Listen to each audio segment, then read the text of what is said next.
आज हम chapter 15 electromagnetic induction में very important topic electric current generator, जो हमारे पास अल्टरनेटिंग करंट जनरेटर के नाम से भी जाना जाता है, आज हम उसको डिस्कस करेंगे।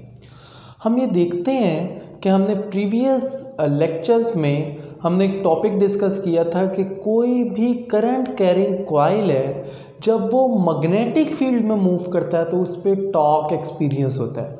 लाइक हमारे पास कोई एक्सटर्नल फील्ड है, उसमें हमारे पास कॉइल था और इसमें जब करंट मूव करता है तो इस पे एक्सटर्नल फोर्सेस लगती हैं जो इस कॉइल को रोटेट करवाती हैं। इस टॉपिक में आज हमने डिस्कस करना है कि अगर कॉइल में करंट ना हो और इसको किसी एक्सटर्नल सोर्स की वजह से मैकेनिकली रोटेट करवाएं in an external magnetic field, तो जब भी हमारे पास कॉइल में करंट प्रोड्यूस हो सकता है। लाइक वाइस वर्सा आज हमने टॉपिक डिस्कस करना है कि हमारे पास कोई भी कॉइल है जिसको हम मैकेनिकली हम उसको रोटेट करवा रहे हैं इन अ मैग्नेटिक फील्ड, तो हमारे पास इलेक्ट्रिक करंट हमारे पास आ रहा है। तो ये एक ऐसी डिवाइस है इलेक्ट्रिक करंट जनरेटर जो मैकेनिकल एनर्जी को इलेक्ट्रिकल एनर्जी में कन्वर्ट करवा रही है। तो हमारे पास इसकी सबसे पहले डेफिनेशन देखते हैं, a device that converts mechanical energy into electrical energy. अब इस टॉपिक का प्रिंसिपल क्या है हमारे पास? It is based on Faraday's law of electromagnetic induction. जो हमने Faraday's law of electromagnetic induction previous videos में देखा हुआ है, वो इसका प्रिंसिपल है। अब इसका एक पॉइंट है कि अगर हमारे पास इसको रोटेट करवाते हैं तो हमारे पास आउटपुट क्या आएगी? If the generator is converted to an external circuit, an electric current is output of the generator. Output होगी हमारे पास जनरेटर की। इसके बाद हम कंस्ट्रक्शन देखते हैं। कंस्ट्रक्शन के साथ साथ जैसे हम देखेंगे, हम उसके साथ साथ हम इसकी डायग्राम भी कंसल्ट करते चले जाएंगे।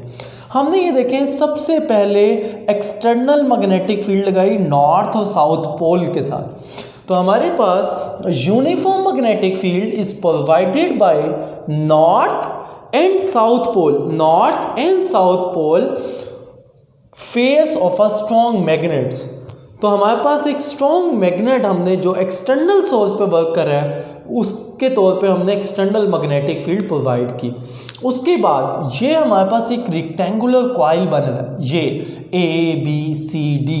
तो हम ये देखते हैं rectangular coil of n turns which is to be rotate at constant angular velocity. ये एक कांस्टेंट एंगुलर वेलोसिटी के साथ हम मैकेनिकली हम इसको रोटेट करवाएंगे इन अ मैग्नेटिक फील्ड। किस में रोटेट करवाएंगे? मैग्नेटिक फील्ड में रोटेट करवाएंगे। उसके बाद हमारे पास इन कॉइल के एंड्स के साथ कंसेंट्रिक स्लिप रिंग्स होंगे हमारे पास, जिसको हम R और R' का नाम देंगे। ये बेसिकली ऐसे ही है कि ये हमारे पास कोई कॉइल है, इसके एंड, ये वाला जो एंड है, इसको हम कंसेंट्रिक स्लिप ऐसे एक रिंग के साथ अटैच कर देते हैं। जैसे जैसे ये कॉइल रोटेट करेगा, इस स्लिप रिंग के साथ ये रगड़ खाता चला जाएगा।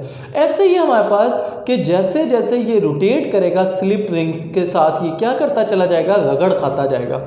हम ये देखते हैं concentric slip rings R and R' connected to two ends of coil. ये कॉइल्स के साथ कनेक्ट है।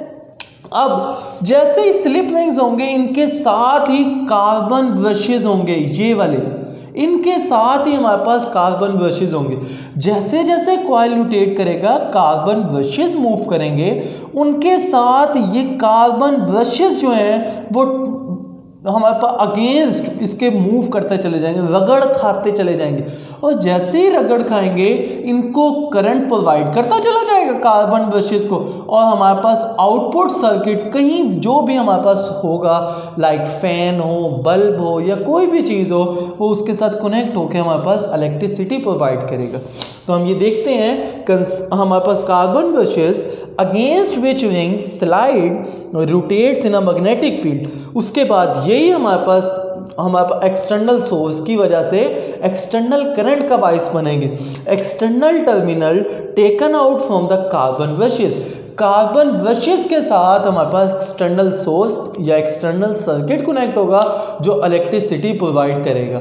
यहाँ पे हमने डिवाइस कोई रखी होगी लोड के तौर पे कि जो भी कार्बन ब्रशेस से करंट आएगा वो उसको सप्लाई कर रहा होगा। लाइक कोई बल्ब है, कोई मोटर है, कोई हमारे पास कोई भी बल्ब है या कोई भी हमारे पास मोटर है जिसको हमने रन करवाना है इलेक्ट्रिसिटी की बाइस, या हमारी घरेलू अशिया की जो ज़रूरतें हैं वो हमने पूरी करनी है, तो हम इलेक्ट्रिसिटी यहाँ से ले सकते हैं। अब हमने आना है इसकी वर्किंग पे। तो हमारे पास वर्किंग में हमने देखना है कि बाय सम एक्सटर्नल सोर्स, हमने पहले ही जिक्र किया एक्सटर्नल सोर्स का कि हम कॉइल को रोटेट करवाएंगे एक एक्सटर्नल सोर्स से।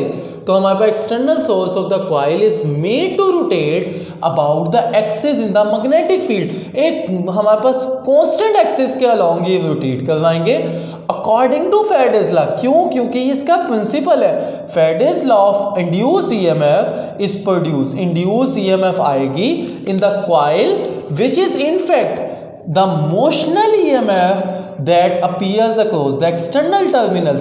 जो हमारे पास external EMF हमारे पास क्या होगी, इसकी आउटपुट होगी। अब हम आते हैं इसके कैलकुलेशन पे। कैलकुलेशन में हमारे पास ये डायाग्राम का बहुत अहम रोल है। अभी इस डायाग्राम को देखते हैं तो यहाँ पे हमारे पास इसकी जो टर्मिनल वेलोसिटी हम इसको जो कहेंगे वो टेंजेंशियल वेलोसिटी होती है, बेसिकली v वेलोसिटी किस कॉइल की होती है। तो हमारे पास इस कॉइल पे हमें पता है कि फोर्स लग रही होती है, वो फोर्स क्या लग रही होती है, Q V क्रॉस B के अकॉर्डिंग। हर साइड पे हम फोर्स की वजह से मोशनल EMF निकालेंगे और हर पार्ट की जो मोशनल EMF है वो हम ऐड करेंगे तो टोटल रेक्टेंगुलर कॉइल का हमें मोशनल EMF मिल जाएगा। तो हम यही कहते हैं कंसीडर वन रेक्टेंगुलर टर्न, सिर्फ एक टर्न करें। जब एक टर्न का निकालेंगे उसके बाद हम इसको जनरलाइज कर देंगे। ABCD ऑफ द कॉइल, ये देखें हमारे पास कॉइल है ABCD of the coil which has 4 sides AB BC CD and DA। ये देखें AB BC CD and DA हमारे पास 4 साइड्स हैं जो मूव कर रही है ना मैग्नेटिक फील्ड। हम ये रिलेशन लगाते हैं F is equal to Q V cross B।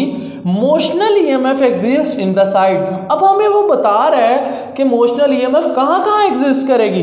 हमारे पास A और B साइड पे, C और D साइड पे। इसका मतलब है 2 साइड्स पे मोशनल EMF एक्ट ही नहीं करेगी। तो हमारे पास B और C साइड है और D और A साइड है।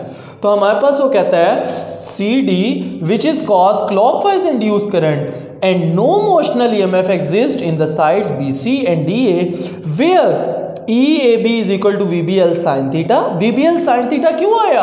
क्योंकि हमारे पास बेटा A और B और C और D साइड हमारे पास इस तरह की डायग्राम बना रही हैं। इसका जो प्लेन ऑफ कॉइल है ये हमारे पास वेलोसिटी V बना रहा है और मैग्नेटिक फील्ड जो हमारे पास डायरेक्शन है वो ये है पैरेलल। तो हमारे पास इनके दरमियान एंगल क्या होगा, थीटा। तो हमारे पास VBL sin theta E is equal to CD is equal to VBL sin theta आ गया, क्योंकि दोनों साइड पे हमारे पास एंगल थीटा बन रहा है। अब वो बता देता है कि theta is the angle between tangential velocity V of the rotating loop and magnetic field के दरमियान है। तो BC is equal to DA is equal to VBL sin 0 या 180। कैसे? आप यहाँ पे देखें इस डायग्राम में कि करंट की डायरेक्शन क्लॉकवाइज है। तो हमारे पास BC में करंट की डायरेक्शन अगर ये L की डायरेक्शन की होगी, मैग्नेटिक फील्ड इसके अगेंस्ट है, तो एंगल 180 बनेगा। अगर इस साइड पे देखें DA तो हमारे पास करंट की डायरेक्शन भी यही है जो L की डायरेक्शन बनाती है और B की डायरेक्शन भी यही है, दोनों पैरेलल होंगे तो एंगल 0 होगा। तो हमारे पास BC is equal to DA is equal to sine 0 और साइन 180। वो साइन 180 लें या साइन 0 लें, हमारे पास 0 आंसर आएगा।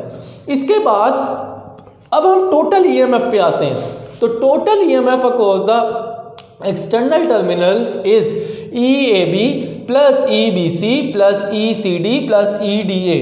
तो हमारे पास ये जब सबकी वैल्यूज ऐड करते हैं तो V B L sine theta plus 0 plus V B L sine theta plus 0। तो हमारे पास ये दोनों को ऐड करते हैं तो 2 v B L sine theta आ जाएगा फॉर n लूप्स के लिए। अगर हमने n लूप्स करनी है तो हमारे पास n 2 v B L sine theta आ जाएगा। हमें पता है v is equal to r omega होता है। अगर लीनियर वेलोसिटी को एंगुलर वेलोसिटी के साथ रोटेट करना है तो v is equal to r omega आ जाएगा। तो हम n और 2v की जगह r ओमेगा पुट करते हैं, बाकी सारे फैक्टर एज इट इज आ जाएंगे V B L sine theta. अब हमने क्या किया 2r और l को कंबाइन कर दिया, 2r into L omega b into sine theta l। अब यहाँ पे देखें कि हमारे पास 2rl क्या है। अगर इस डायग्राम को थोड़ा सा देखें तो हमारे पास ये एक्सिस ऑफ रोटेशन था, ये इसका रेडियस r था। अगर ये वाला पार्ट भी मिला लें तो हमारे पास r और r 2r हो गया। अब ये हमारे पास विड्थ ऑफ कॉइल है, ये वाला पूरी part width of the coil है, ये हमारे पास लेंथ ऑफ द कॉइल है। लेंथ को विड्थ से मल्टीप्लाई करें 2r इंटू एल तो हमारे पास ये कॉइल का एरिया आ जाएगा। तो हमारे पास 2rl is equal to A area of the face of the coil. तो हमारे पास ये जो फार्मूला बनेगा n, उसके बाद ओमेगा, उसके बाद a ये वाला a into b sine theta. तो हमारे पास as theta is equal to omega t. ये कैसे?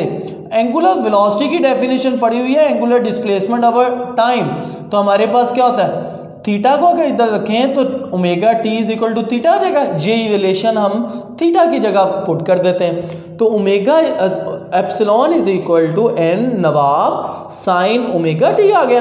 अगर हमने मैक्सिमम इंड्यूस ईएमएफ देखनी हो तो हम कैसे निकालते हैं, इस पूरी की जगह हम 90 पुट कर देते हैं। जब ये साइन 90 पुट करेंगे तो हमारे पास साइन 90 इंटू हमारे पास क्या आएगा, नवाब